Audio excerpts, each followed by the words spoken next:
नमस्कार, जय हिंद दोस्तों। स्वागत है एक बार फिर से आपका अपने यूट्यूब चैनल स्टडी नीड्स पर। दोस्तों, कार्यालय लोक शिक्षण संचालय मध्य प्रदेश भोपाल की ओर से यहां पर आप दे सकते हैं कि एक पत्र जारी किया गया है। प्राथमिक शिक्षक पात्रता परीक्षा में वैलिड पाए गए आवेदकों के काउंसलिंग के लिए दिशा निर्देश। दोस्तों, मैं आपको बता दूं कि इस पर फिलहाल डेट नहीं दी गई है, तो इसलिए आप भ्रमित न होइएगा कि यह पूरी तरह से फेक है। मैं आपको बता दूं कि यह अभी नोटिफिकेशंस आपके पास पहुंचने वाला है।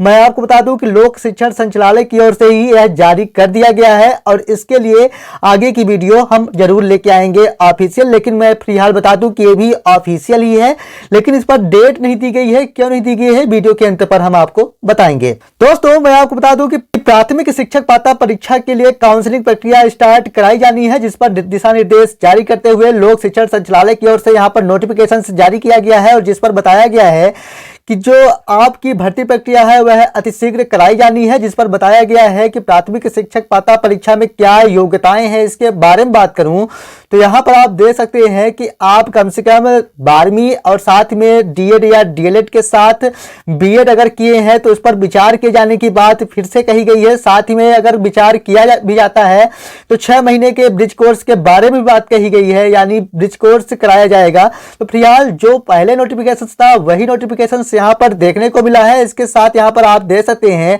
कि 2 वर्ष का डिप्लोमा और साथ में मिनिमम 45% अंकों के साथ यहां पर आप देख सकते हैं कि आपका 2 वर्षों का डिप्लोमा होना चाहिए। इसके साथ यहां पर आप देख सकते हैं कि हायर सेकेंडरी अथवा इसके समकक्ष साथ में प्रारंभिक शिक्षा शास्त्र में 4 वर्षीय स्नातक उपाधि यानी बीएलएड जैसे यहां पर योग्यताधारी आपको होना चाहिए। तो कुछ इस प्रकार की पहले जो चीजें थी उसके बारे में हम थोड़ा सा कम बात करेंगे, लेकिन यहां पर हम सीधे आपको लेके चलते हैं आगे। और यहां पर मैं आपको बता दूं कि आयु सीमा में क्या क्या छूट दी गई है।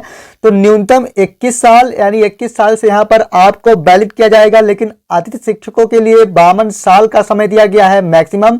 वहीं पर अधिकतम आयु सीमा 43 वर्ष रखी गई है। दोस्तों, यहां पर महिला आवेदक यानी अनारक्षित वर्ग के लिए 48 साल, तो अतिथि शिक्षक हैं तो 57 साल का समय दिया गया है। तो कुछ इस प्रकार से आप स्पष्टता दे सकते हैं कि जो पुरानी चीजें थी वही रिपीट की गई है, इसलिए इसके बारे में ज्यादा कुछ हम आपका समय नहीं लेंगे। और साथ ही में यहाँ पर आप देख सकते हैं कुछ इसी प्रकार की चीजें यहाँ पर दी गई है। आरक्षण के बारे में बात करें तो आरक्षण के लिए जैसा पहले था यानी ईडब्ल्यूएस के लिए 10% तो वहीं पर बात रखी गई है। साथ ही में ओबीसी के लिए अभी 14% पर होल्ड किए जाने की बात कही गई है। साथ ही में 27% पर माननीय न्यायालय से अंतिम फैसला आने के बाद इस पर कार्यवाहियां की जाएगी। साथ में महिलाओं के लिए 50%, वहीं पर भूतपूर्व सैनिकों के लिए 10% और जैसा कि आप जानते हैं कि दिव्यांग के लिए 6% फिक्स रहता है। तो कुछ इसी प्रकार की चीजें यहाँ पर बताई गई हैं।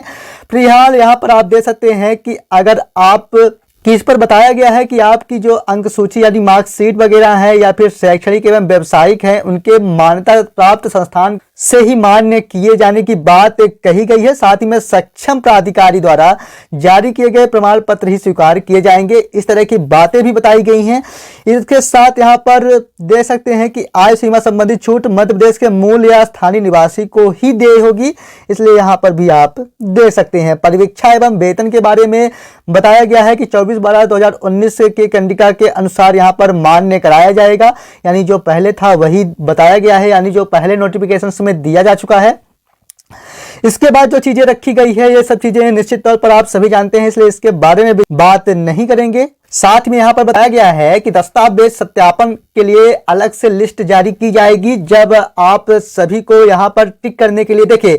सबसे पहले अगर हम बात करें तो यहाँ पर भर्ती प्रक्रिया की जो चरण है उसके लिए बताया गया है कि अभी आपका फॉर्म रीओपन कराया जाएगा और रीओपन के बाद जितने भी अतिथि शिक्षक हैं वे यस या नो में, यानी जो अतिथि शिक्षक काम कर चुके हैं वे यस पर काम करेंगे, जिनके पास 200 कार्य दिवस के साथ 3 शैक्षणिक सत्र है, और बाकी के लोग नो पर क्लिक करेंगे। तो कुछ इस प्रकार से चरण दिए गए हैं और इसके बाद दस्तावेज के लिए यहां पर बताया गया है कि अलग से सूची प्रकाशित की जाएगी और जब आप दस्तावेज के अपलोड करेंगे तो उसके लिए बताया गया है कि अन्य आरक्षित अभ्यर्थियों के लिए 200 रुपए, साथ ही में अनुसूचित जाति, अनुसूचित जनजाति एवं अन्य पिछड़ा वर्ग सहित दिव्यांग आर्थिक रूप से कमजोर यानी ईडब्ल्यूएस के लिए 150 रुपए यहाँ पर लगेंगे। दोस्तों, भर्ती के लिए बताया गया है कि जब आप लोग अतिथि शिक्षक के लिए यस या नो कर देंगे तो उसके बाद यहाँ पर आपकी मेरिट तैयार की जाएगी। मेरिट के लिए दस्तावेज के लिए फिर से एक सूची जारी की जाएगी और इसके बाद यहाँ पर आप देख सकते हैं कि उसका सत्यापन का कार्य कराया जाना रहेगा।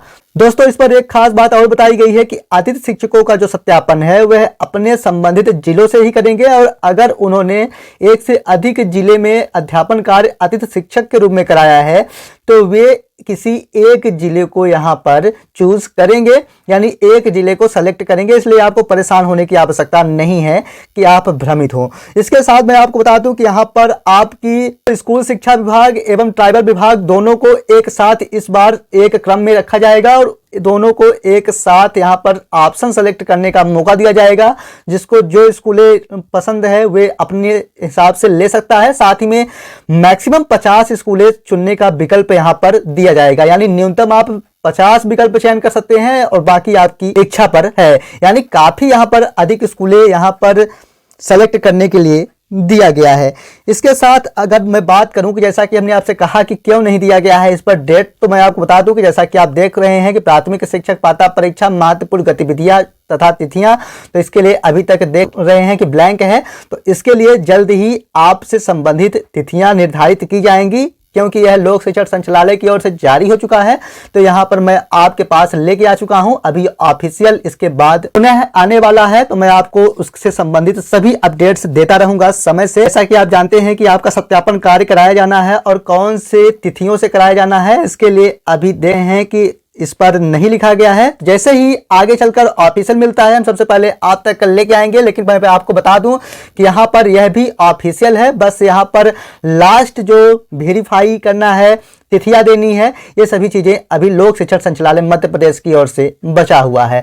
तो दोस्तों, ये थी आज आपके लिए महत्वपूर्ण अपडेट्स। और यहाँ पर मैं आपको बता दूं कि प्राथमिक शिक्षक है तो यहाँ पर आप देख सकते हैं कि इतनी चीजें आपसे ली जाएगी। जन्म तिथि के प्रमाणीकरण है तो 10वीं की मार्कशीट यहाँ पर आप दे सकते हैं। 12वीं की अंक सूची, स्नातक उपाधि की अंक सूची, आरक्षण का लाभ प्राप्त करने वाले अभ्यर्थी, अनुसूचित जाति, अनुसूचित जनजाति, अन्य पिछड़ा वर्ग, आर्थिक रूप से कमजोर यानी EWS, साथ ही में अतिथि शिक्षक जितने भी हैं, मध्य प्रदेश का स्थानीय निवासी प्रमाण पत्र यहाँ पर आपके पास होना चाहिए। हालांकि हम इसके लिए स्पेशल वीडियो दे चुके हैं जिसका लिंक मैं डिस्क्रिप्शन बॉक्स पर दे दूंगा, जहां से आप उस वीडियो को दे सकते हैं। साथ ही में आपके पास मध्य प्रदेश का स्थानीय निवास प्रमाण पत्र निश्चित तौर पर होना चाहिए। अनुभव आपके पास अतिथि शिक्षक का होना चाहिए। साथ ही में दिव्यांग जन के लिए यहाँ पर बताया गया है कि उनके पास भी डिजिटल प्रमाण पत्र के साथ बीएड की अंक सूची, जिनके पास बीएड है तो बीएड, जिनके पास डीएड है तो डीएड, साथ ही में 12वीं डीएड के साथ और बीएड के साथ ग्रेजुएशन, जैसा कि हमने आपसे पिछले वीडियो में ही कहा।